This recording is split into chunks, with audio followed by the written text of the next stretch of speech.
Command & Conquer, der Tiberium-Konflikt oder im Englischen Tiberian Dawn, ist ein absoluter Klassiker der Echtzeitstrategie, an dem im Jahr 1995 praktisch niemand vorbeikam.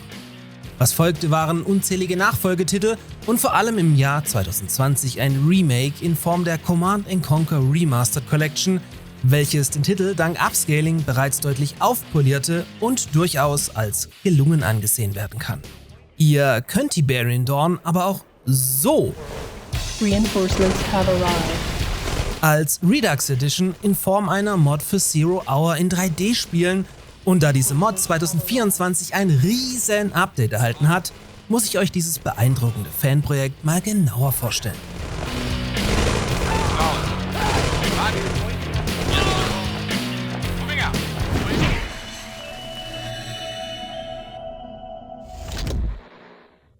Are you picking this up? Good. I know you need more deep background, but we're up against it. Naschkatzen, aufgepasst! Dieses Video wird euch von der Noshbox präsentiert, über welche ihr euch eine der heiß begehrten ChatGPT Mystery Boxen gönnen könnt, also falls eure Kids nicht schneller sind. Wenn ihr es doch irgendwie schafft, erhaltet ihr hier einen wild von ChatGPT zusammengestellten Mix aus leckeren Süßigkeiten und Softdrinks im Wert von 30 €, was an sich eine ganz lustige Idee ist und auch als Geschenk taugt. Mit einem Kauf über meinen Ref-Link unterstützt ihr dabei zusätzlich diesen Kanal hier, also gönnt euch oder euren Liebsten doch mal was Mystery-Süßes.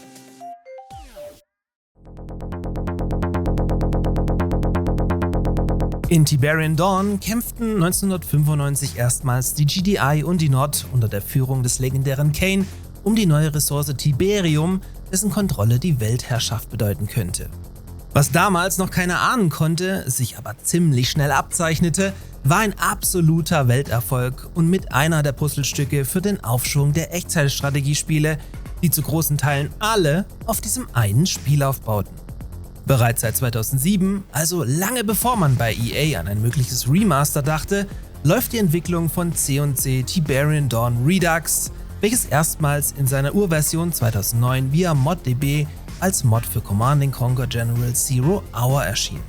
Da es sich um eine Mod für Generals handelt, kommt hier natürlich die Westwood Sage 3D Engine zum Einsatz, also das erste Grundgerüst, welches die Serie anno 2003 in die dritte Dimension überführte. Für die Mod wurden alle Missionen beider Singleplayer-Kampagnen neu gebaut und sogar die Spec Ops-Kampagne der Nintendo 64-Version integriert. Da mittlerweile Open Source sind ebenfalls alle Cutscenes aus dem Originalspiel enthalten, sowie alle Soldaten, Spezialeinheiten und Fahrzeuge händisch in 3D nachmodelliert. Mit Version 1.5.3 hat man das Spiel schlussendlich nochmal massiv aufpoliert.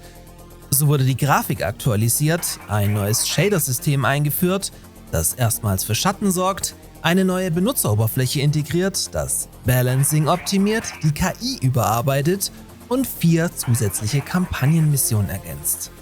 Viele dieser Verbesserungen wurden vom Schwesterprojekt, also Red Alert Redux, übernommen, welches ebenfalls fast fertiggestellt ist und daher auch einen Blick wert sein sollte.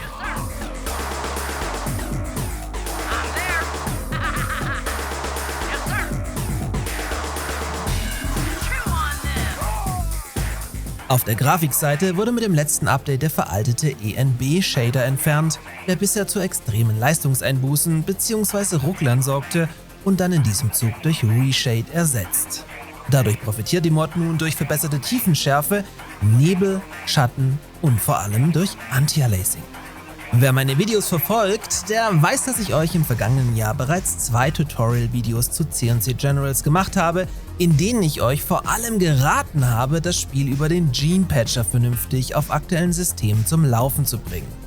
Da ich aber bis heute dafür angefeindet werde, dass dieser Patcher von den meisten Virenscannern blockiert wird, hier gerne aber nochmal der Hinweis, dass dieses Stück Software völlig unbedenklich ist und ich es selbst seit Jahren nutze. Es ist auch völlig wild, nicht mit dem Gene Patcher zu spielen, da dieser Generals massiv über zusätzliche Features wie Breitbild, Online-Multiplayer, Anti-Cheat Protection, erweiterten Zoom und sogar zusätzliche Kampagnen erweitert. Mal davon abgesehen, dass Generals unter Windows 10 bzw. 11 ohne Gene Patcher in den meisten Fällen sowieso gar nicht läuft. Daher nochmals beide Videos oben im i, da ihr das auch für Tiberian Dawn Redux braucht. Zusätzlich zum Gene Patcher ist die einfachste Möglichkeit an den Mod zu kommen, indem ihr auch noch den Gene Launcher via Gene Patcher dazu installiert. Hierbei handelt es sich um einen Modloader, in dem ihr direkt eine Reihe von Mods auswählen könnt, ohne noch großartig irgendwas installieren zu müssen. Und hier findet ihr dann neben Red Alert Redux eben auch direkt Tiberian Dawn Redux. Ach ja, bevor die Frage kommt, es scheint auch funktionierenden Multiplayer zu geben, den ich aber in der Kürze der Zeit nicht mehr testen konnte. Im Grunde ist die Mod dem Original aber auch hier überlegen. In diesem Sinne, welcome back Commander, eine Wahnsinnsarbeit also, die honoriert gehört und man durchaus mal anspielen darf. Von daher, frohes Zocken und im Namen von Kane gerne ein Abo dalassen. Bis zum nächsten Mal.